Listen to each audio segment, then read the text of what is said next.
lesson last week. I've learned a lot about the banana chip industry, and me and Tata have both agreed that I cannot work for the family business. That doesn't mean I don't want to help them. It just means that I need to be able to provide for us. I mean, listen, to be honest with you, I respect the fact that James, doesn't want to just take the easy way, he's not looking to rely on other people. I like the fact that he wants to, earn his own monies. He wants to, find a way to provide for his woman as well as the baby that may not come, depending on obviously whether he decides to actually have a child or not.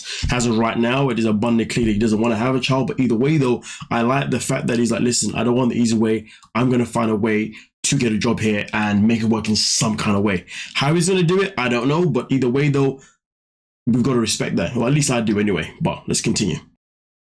We can't get a life situated over here if we can't find a way to support ourselves. Can we at least visit him? Financially, we can't afford that at all.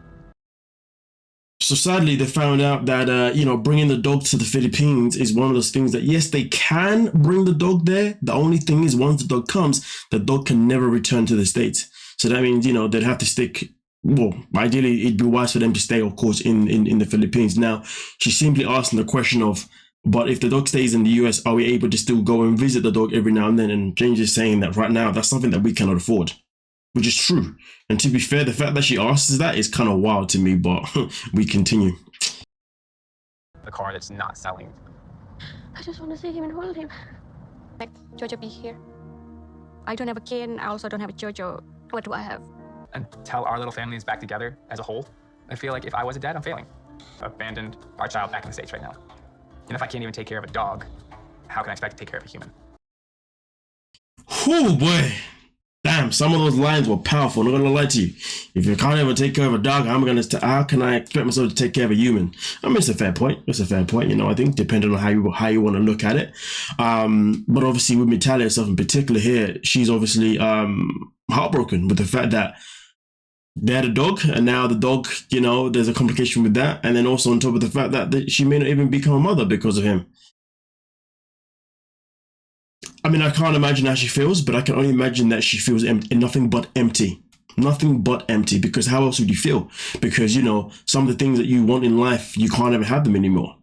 Now, of course, the dog is still an option. It's just that it's just not a simple option. That's all. It's not as simple as black and white. It's got a gray area around it. But hey, if they're planning on staying there, well, I guess bringing the dog over there is obviously going to be something that will be an easy choice to do. But again, they've got to make that choice of where they're going to live for the rest of their lives. Is it going to be in the States or is it going to be the Philippines? Now, bear in mind though, even if the dog did come to the Philippines, they still would have the option to leave at some point in the future. But it'd just be a point where, sadly, that would be after the dog has potentially passed away.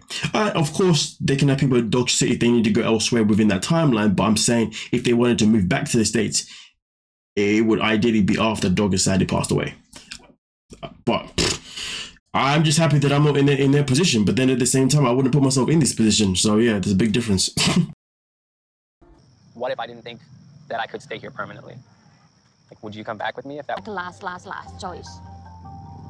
Maybe? was a purpose?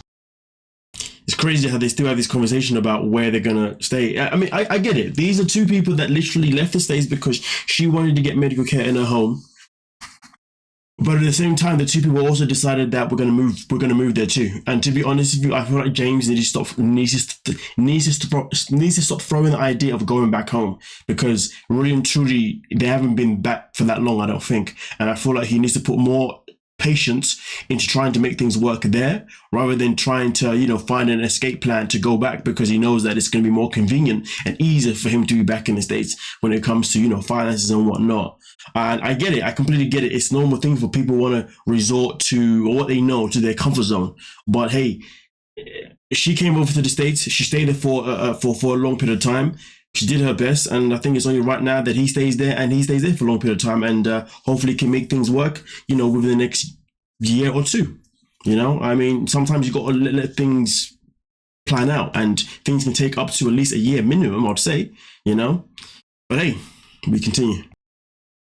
I feel the way she worded it, she never really said yes or no if she would come back with me, and this gives me discomfort because deep down, I'm definitely leaning more towards not wanting to have kids. So that definitely is a fear I have.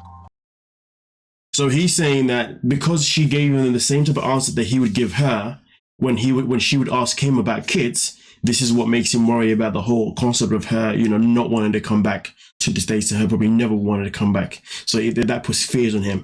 And because he doesn't want to kids at 2, he understands that's also going to be another thing that's going to more likely push her to want to stay at home rather than go back to the States anyway. Because why would she go back there if she knows she's not going to get the life that she wants? And the life that she wants is to be a mother. Future that you don't want to have a kid at all.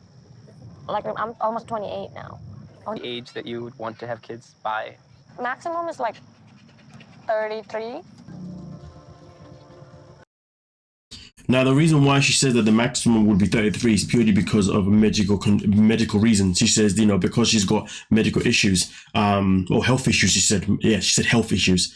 33 would be ideally the last time that's the latest she should want to start trying to be a mum. And to be fair, given the fact that she's only 27 or something like that, that does give them a good couple of years to really, you know, get themselves sorted out, you know, where they are, to really find work, maybe build a business or whatever the plan can be, and to really, you know, have that good foundation financially before bringing a child. So that is a good timeline. So to be fair, again, because there's a long timeline between when she would be ready to have kids, they've got plenty of time to try and figure things out, obviously, where they are right now.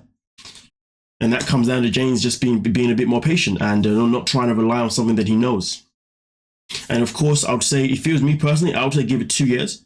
If it doesn't work out in 2 years, well, then I guess go back to the States and then obviously start to plan for a family then. But hey, yeah. If we didn't have a kid, would I be enough? Because for me, like, you and me, we are complete together. You're enough for me. But if we complete, if we have a kid.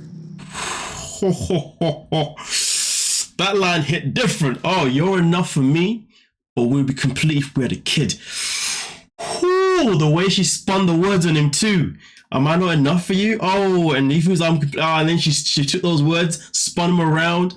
Oh, damn. Whew. Ha. I mean, listen, to be honest with you, what can you say to that? What can he say to that? I mean, the only thing, I mean, obviously, yes, he can respond and saying, yeah, but I feel like we're complete without a kid, but that's not going to be good enough. After she said that, that's not going to be good enough. I mean, to be honest with you, the only thing that he can say, you got 2 options in my opinion. It's either one, he says, I understand that, so I agree, we should have a kid to make us both feel complete. You know, he may feel complete with that one, but for us both to feel complete and enough, okay, we have a kid. That's one option. Well, the other option is,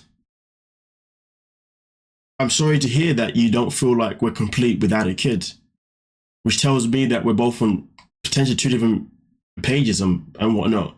So maybe it's time to just go separate ways. Those are the only 2 options that I'm looking at right there that I feel like you'd only have. Anything else, I think, would just be a madness. Yeah, she came in hard with that one. Delivered nicely, clean. But hey, let me know your thoughts on this on the situation itself in particular, and we can most certainly talk about it. Don't forget to like, subscribe, and of course, peace.